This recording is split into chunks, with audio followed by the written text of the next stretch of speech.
चलो English grammar पढ़ रहे हैं हम, उसमें पहला नियम है a an the, a an the. A का एक नियम होता है, जब भी हम प्रोनाउंसिएशन कोई भी वर्ड दे रखा हो अपने पास, ही इज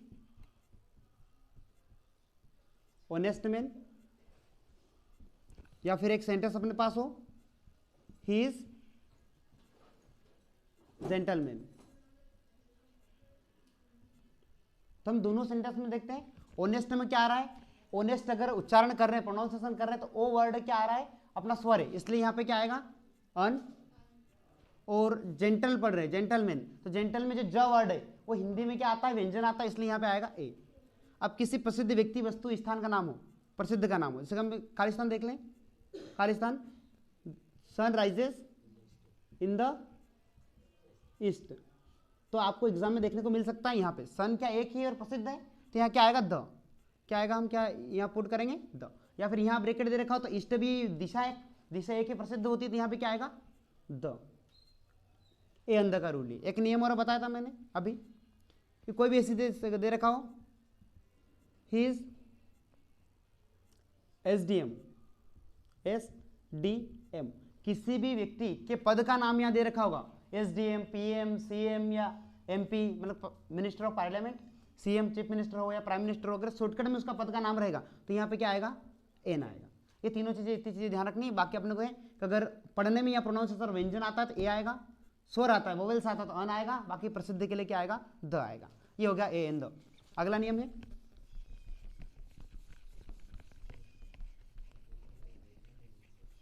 अब हम देखिए सेकंड वाला नियम क्या लिखवाया था मैंने, सेकंड वाला नियम बोलो, सम और एनी। देखो पहले मैं कुछ वर्ड बोल रहा हूं, ध्यान से सुनेंगे। सम का मतलब होता है कुछ, और एनी का मतलब भी होता है कुछ या कोई, कुछ या कोई, कोई किसी कंडीशन के लिए या कुछ के लिए होता है।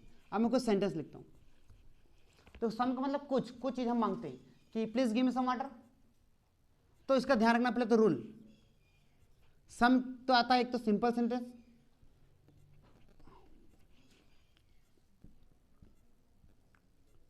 अफर्मेटिव सेंटेंस हुआ या क्वेश्चन मार्क हुआ, मतलब इंट्रोगेटिव,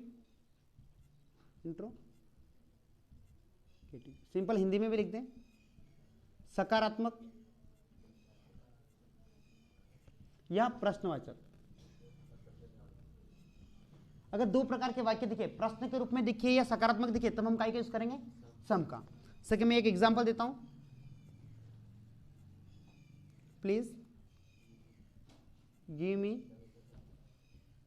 वाटर, तो यहां सम और एनी दोनों में से क्या आएगा, सम आएगा। Please give me some water, तो मैं आज्ञा पूछ रहा हूं, मतलब कि प्रश्न पूछ रहा हूं, या फिर हम बोल सकते हैं आज्ञा ले रहे हैं, please give me some water, उसे मंगवा रहा हूं, तो क्या आएगा, please give me some water. और वाक्य भी क्या सकारात्मक है, प्रश्नवाचक बोल सकते हैं, सकारात्मक बोल सकते हैं इस प्रश्न को।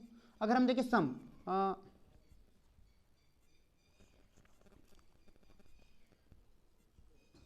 प्लीज कीप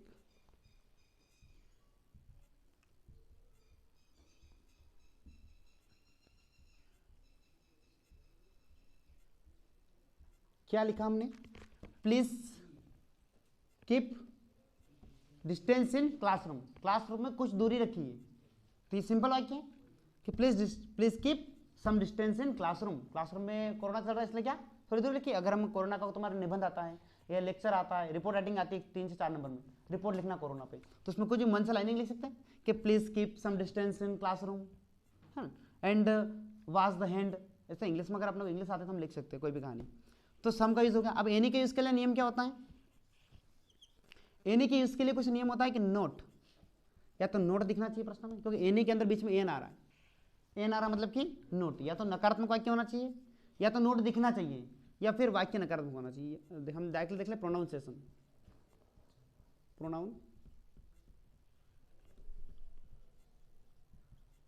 प्रोनाउंसिएशन उच्चारण जो होना चाहिए क्या होना चाहिए, नेगेटिव होना चाहिए, नेगेटिव होना चाहिए,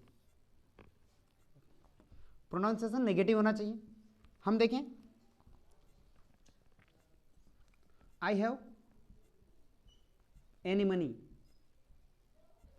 any money, I have any money, तो मेरे पास कोई पैसा नहीं है। देखो अगर इसमें देखेंगे, ये नहीं मैंने लिख दिया, I have not some money या एनी मनी, क्या आएगा, नोट आया मतलब क्या आएगा, एनी मनी। तो अपने को किसी भी सेंटेंस में नोट दिखेगा, अगर अपने को नोट दिखता मतलब क्या रखना है अपने को, एनी मनी। एनी क्यों रखना है, सम मनी नहीं रख सकते, ये तो वही कुछ पैसे ही, एनी भी यहाँ कुछ की तरह कार्य करेगा। मेरे पास कोई पैसे नहीं है, बोलते ना तुम्हारे पास पैसे, तो मेरे पास कोई पैसे नहीं है, या मेरे पास कुछ भी पैसे नहीं है, तो I have not some money नहीं कर सकते, क्योंकि सम मनी सकारात्मक और प्रश्नवाचक में होगा। यहाँ पे नोट लग रहा है मतलब क्या लगेगा, एनी। तो सिंपल दो चीजें ध्यान में रखनी है, प्रश्न जब भी आएगा सम एनी लगाना रहेगा। तो सम कब लगाएंगे, जब सकारात्मक और प्रश्नवाचक, प्रश्नवाचक में तो लास्ट में लाइन के लास्ट में प्रश्नवाचक चिन्ह लगा होता है, वहां से देख के देख लो, है ना। या वाट, वेयर, वेन, ये वर्ड दिखते हैं मतलब प्रश्नवाचक है।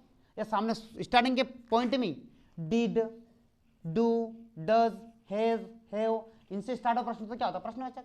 टेंस में पढ़ते हैं हम, टेंस में प्रश्नवाचक के लिए आगे आ जाते हैं, has, have, do, does, did, ये सब से प्रश्न स्टार्ट हो, या who, where, when, whom, W वाले, ये सब अगर स्टार्टिंग हो, स्टार्टिंग पॉइंट तो प्रश्नवाचक होता है। और प्रश्नवाचक में हमेशा सम लगेगा, सकारात्मक और सिंपल वाक्य होगा वहां भी सम लगेगा, लेकिन अगर नेगेटिव सेंटेंस हुआ वहां क्या लगेगा, नकारात्मक लगेगा। हो गया कंप्लीट। चलो अगला टॉपिक क्या है, नाम बताओ, मच और मेनी। तो डस्टर प्रॉब्लम कर रहा है, नया लाओ है डस्टर है।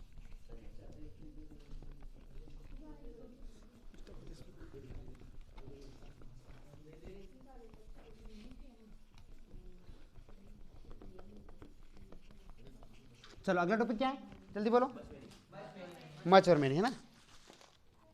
देखो अगला टॉपिक है अपना मच और मेनी। दोनों का मतलब होता है कई, कई या अधिक, क्या होता है, कई, या हम बोल सकते बहुत सारा या अधिक, कैसे भी इनके अर्थ निकाल सकता है अलग अलग सेंटेंस में। तो मच और मेनी, सिर्फ एक ध्यान रखना है कि मच जो है वो कहां आएगा, अनकाउंटेबल। अनकाउंटेबल मतलब जिसे काउंट नहीं किया जा सकता, नहीं गिना जा सकता, मतलब क्या, जिसे गिना ना जाए, जिसे गिना नहीं जाए। जैसे कि पानी, पानी को गिन सकते, एक पानी, दो पानी, 15 पानी, 1000 पानी गिन सकते नहीं, तो अनकाउंटेबल। और मच का यूज कहां होगा, जो काउंटेबल हो, क्या हो, काउंटेबल, जहां पे गिना सकते, 5 पेन है, 15 कुर्सी है ना, 10 बोर्ड है, वहां पे काउंटेबल में क्या आएगा अपना, जिसे गिना जा सके, जिसे गिना जा सके। अब एग्जाम्पल पे चलते हैं, इजी एग्जाम्पल हम देखें। ऐसा वर्ड तुमने कहीं देखा होगा, पार्ट चलता है बीच में इजी करके बिंदी लगा छोड़ देता है, इजी मतलब एग्जाम्पल, ठीक है। अब मच और मेनी तो देखते हैं हम,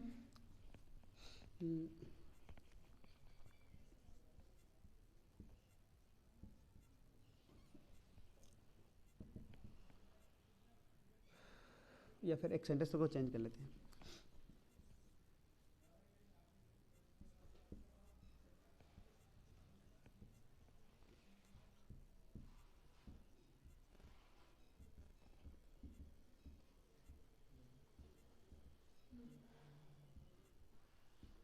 देखो देर आर क्या आएगा, स्टूडेंट्स इन प्लेग्राउंड, तो वहां पर खेल के मैदान में, प्लेग्राउंड में बच्चे, तो बच्चे गिन सकते हैं, 5 बच्चे, 10 बच्चे, 100 बच्चे, 200 बच्चे, 4000 बच्चे, तो क्या आएगा, many. There are many students in playground, तुम पहले लिखते तो there are 4 lakhs, there are many childrens in my school, there are many teachers in my school, school का नेम लिखा होगा, there are 14 students in my school, ऐसे निबंध डालते हो पहले, तो इसका इस प्रकार से मीनिंग समझता है, देर आर मेनी स्टूडेंट्स। अगर अपने को पता नहीं तो क्या मैंने लिखेंगे, अगर पता होता है 50, 60, 70 जो भी पता हो तो हम यहाँ लिख देंगे, लेकिन अपने को नहीं पता है कितने, हम तो अपने को गिन तो सकते हैं, लेकिन डायरेक्टली हम एक से अधिक या फिर संख्या फिक्स नहीं बताएं और बता दें, हम बोलते हैं कि there are many platelets in our body cells, हमारी कोशिका के अंदर क्या कई प्लेटलेट्स होती हैं, लाल रक्त कणिकाएं होती हैं, ठीक है। तो क्या बोल सकते हैं, there are many platelets in my cells of body, body के सेल्स के अंदर कई प्रकार से क्या होती है, यहाँ स्टूडेंट है उसकी जगह हम वो यूज कर लेंगे प्लेटलेट्स, तो मेनी कहाँ आएगा, जहाँ गिना जाएगा। अब दूसरा हम देखें, सिंपल देख लें, आई हैव,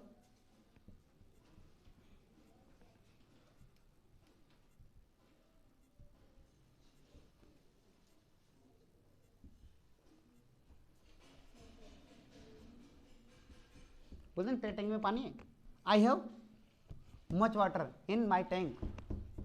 घर पे जो टैंक होता है तो मेरे टैंक में क्या है, बहुत सारा पानी है, तो I have much water in my tank. तो वाटर को गिन नहीं सकते, यहाँ मच यूज होगा और जहाँ गिन सकते हो मेनी। तो सब कुछ नहीं करना, ध्यान क्या रखना कि जो भी अपने पास आए फिल इन द ब्लैंक्स, बाद वाला वर्ड पकड़ना कि वर्ड काउंटेबल हो तो हम क्या करेंगे मेनी, और वर्ड अगर अनकाउंटेबल हो तो क्या आएगा मच।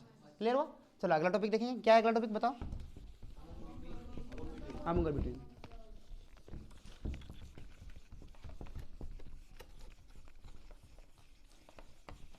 चलो अमंग और बिटवीन। देखो अमंग का मतलब होता है और बिटवीन का मतलब, ये पिछली बार बताया था, किसी को याद है? दोनों का मतलब होता है के बीच में, आशीष और हरिओम के बीच में जितेन बैठा है, ठीक है। देखो तो हम क्या लिखेंगे, एक सेंटेंस लिखते हैं। हाँ जितेन स्टार्ट करते हैं। जितेन सिट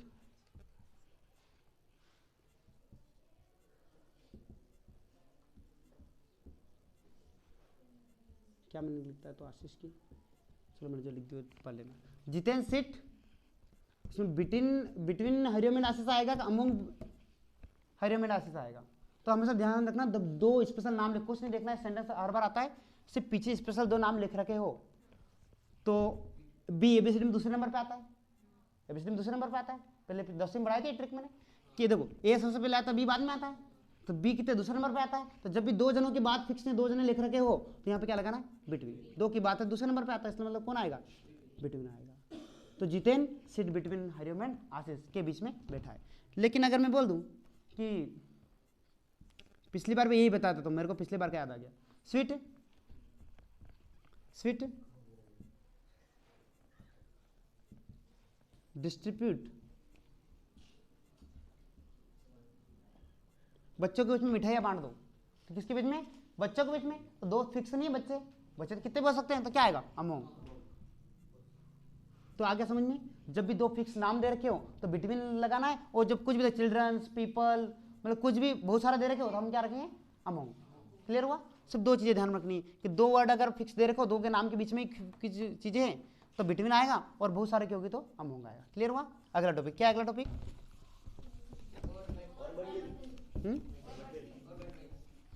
और बट और वाइल। देखो और बट, अब प्रश्न में लाइनिंग लिखी होती है और भरना होता है कि इन तीनों में से क्या आएगा, तो तीनों के एक एक सेंटेंस यूज कर रहा हूं मैं। अब और का यूज कहाँ होगा, देखो जहां पर दोनों की तुलना बराबर हो, जहां पर दोनों की तुलना बराबर हो वहां पे और आएगा। देखो अगर हम देखें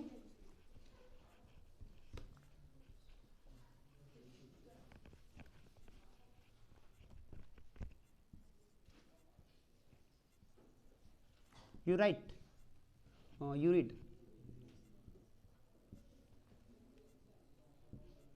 you read all books,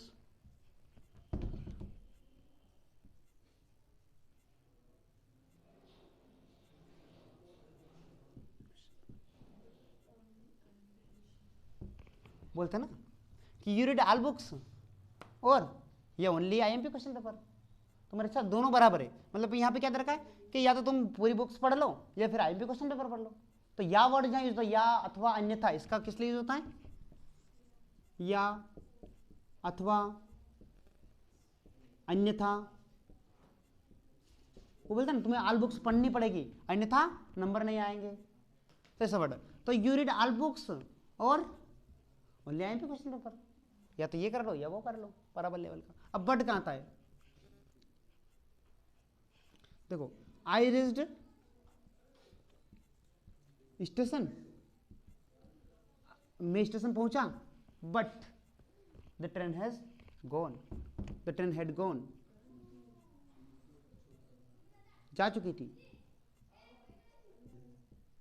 मैं स्टेशन पहुंचा बट, परंतु ट्रेन जा चुकी थी। तो यहां पे क्या, एक सेंटेंस उसके दूसरे सेंटेंस को क्या दूसरे अर्थ में बताए कि मैं वहां पहुंचा परंतु ट्रेन जा चुकी थी, और तो आ नहीं सकता। क्या तो मैं स्टेशन पहुंचा या ट्रेन जा चुकी थी, दोनों कथन तो अलग अलग हो गए। बट आ सकता है, क्योंकि परंतु क्यों आएगा? आई रीच स्टेशन, मैं स्टेशन पहुंच गया था लेकिन ट्रेन चल गई थी, बोलते ना, तो सर मैं आ रहा था लेकिन मेरी साइकिल पंचर हो गई थी, बोलते ना तुम, एग्जाम्पल देते हो। परंतु, किंतु, बट तुम्हारा कारण आते हैं, वो कारण के लिए ये होता है। बट का अर्थ क्या होता है? बट का हम अगर अर्थ देखें तो किंतु परंतु होता है, किंतु परंतु, किंतु परंतु, तो यहाँ पे क्या आएगा? बट। अब व्हाइल का मतलब होता है जबकि या जब तक, बोलता ना, तुम बोलते ना कि जब तक मैं घर पे नहीं आऊँ घर का दरवाजा मत खोलना, शाम को मैं जब तक ना आऊँ घर का दरवाजा मत खोलना। तो दोनों सेंटेंस को जोड़ा, कैसे जोड़ा? जब तक, देखो मैं घर ना आऊँ जब तक, या मैं घर ना आऊँ तब तक दरवाजा मत खोलना, तो दरवाजा मत खोलना और मैं घर तक आऊँ, इसके बीच में एक वर्ड जोड़ा हमने, क्या? व्हाइल, मतलब कि जब तक। इसके हम देखो कि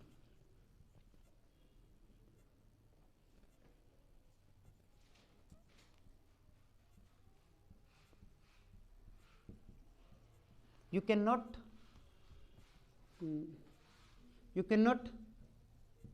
out the क्लासरूम, तुम क्लासरूम से बाहर नहीं जा सकते जब तक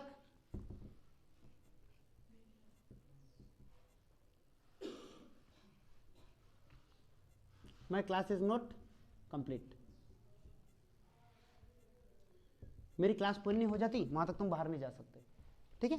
तो जब तक यही, तो you can not out the classroom while my class is not complete, मेरी क्लास कंप्लीट नहीं हो जाती वहां तक तुम बाहर नहीं जा सकते। तो जब तक की दो वर्डों को इन्होंने जोड़ा तो यहाँ पे क्या आएगा? वाइल। तो जब भी हम एग्जाम में आएगा ऐसे सेंटेंस आएंगे उनको पढ़ के समझना पड़ेगा, क्योंकि तीन दे रखे, अब तीनों में से क्या आएगा और देखना है कि अर्थ क्या आ रहा है दोनों का। लेकिन वहाँ कुछ सेंटेंस में छोटे छोटे बता रहा हूँ तुम्हें, कुछ प्रैक्टिस करनी पड़ेगी, अगर गाइड आ जाए तो उसमें सब दे रखे अच्छे से आएंगे। तो बुक में भी देखना कहीं कि सेंटेंस आते हैं उनमें से लाइनें मैच होती है कि यहाँ पे कुछ और लिखा होता है, बट, व्हाइल, उनके आसपास के सेंटेंस को देखो। इंग्लिश डायरेक्टली नहीं सीखी जाएगी, सीखने के लिए अपना क्या किताब के अंदर के पार्ट पढ़ेंगे, कहानी पढ़ेंगे, उसमें ये वर्ड आते हैं, और लिखा हुआ, बट लिखा हुआ, व्हाइल लिखा हुआ, सम लिखा हुआ, एनी लिखा हुआ, मच लिखा हुआ, मेनी लिखा हुआ, उनको देखोगे इनके पीछे क्या लिखा हुआ, हम ग्रामर में क्या पढ़ते हैं, क्या वो सही है क्या, उसके अनुसार इंग्लिश सीखनी। तो ये हो गया और बट और व्हाइल का, और दोनों बराबर की बात होगी कि तो यू रीड ऑल बुक्स, या तो यू रीड ऑल बुक्स और अथवा only IMP question paper. But का देखें तो I reach the station but the train had gone, या फिर व्हाइल का देखें तो you can not out the classroom while my class is not complete, ठीक है? तो ये चीज़ अपने को करनी है। चलो अब अगला क्या था? हाँ, in at on,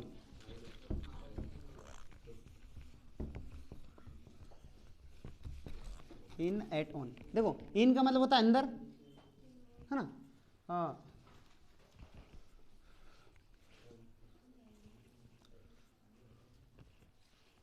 100 rupees in my pocket, तो अंदर है, तो in. Mobile keep on the stand, ऊपर रखा हुआ है मोबाइल स्टैंड के ऊपर संपर्क में, तो ऑन द। देखो हम पहले चीज को लेते हैं, इन, ऑन और एट, इसका मतलब होता है अंदर, ऑन का मतलब होता है के ऊपर, और इसका मतलब पर या स्थान का बोध, स्थान का बोध, या तो स्थान का बोध होगा या पर होगा। इनका हम एक एग्जांपल लेके देखते हैं। सर हम देखें, children's is playing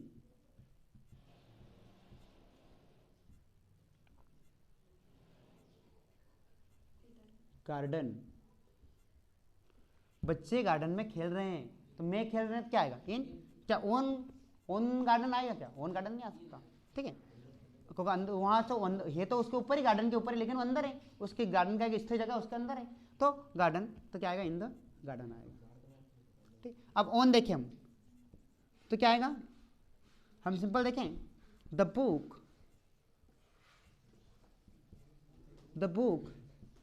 sit on the table, किताब कहाँ है? टेबल के ऊपर है, के ऊपर के लिए क्या है? ऑन द टेबल, बोलते ना on the roof, on the छत, है ना? ये होता है the book sit on the table. अब हम बात करते हैं एट की, तो हम फोन लगाते हैं, कॉलिंग पे बोलते हैं कहाँ पे हो? एट द स्टेशन, है ना? एट द होम, तो वहाँ पे क्या लगाते हैं? एट, किसी स्थान का बोध करें, कहाँ पे हम फोन लगाते हैं? वेयर आर यू, तुम कहाँ हो? तो I just at the station, मैं भी स्टेशन पे हूँ यार, बोलता ना कि वेयर आर यू, तो I just at the station, मैं अभी स्टेशन, जस्ट अभी, I just at the station, यहाँ पे क्या वर्ड आया, एट। तो जब उस कंडीशन की बात होगी, किसी स्थान का नाम का बहुत कराना होगा, कोई किसी से पूछेगा, एट आएगा। जब कोई वस्तु उसके संपर्क में ऊपर की ओर रहेगी तो ऑन आएगा। किसी की चीज़ के बाउंड्री के अंदर फिक्स होगा तो in the pocket, my money in the pocket, तो in the pocket, on the table, on the roof, वहाँ ऑन आएगा। एट किसी स्थान का बोध हो, ऑफ का। तो ये ग्रामर अपने इंग्लिश की यहीं तक रहेगी।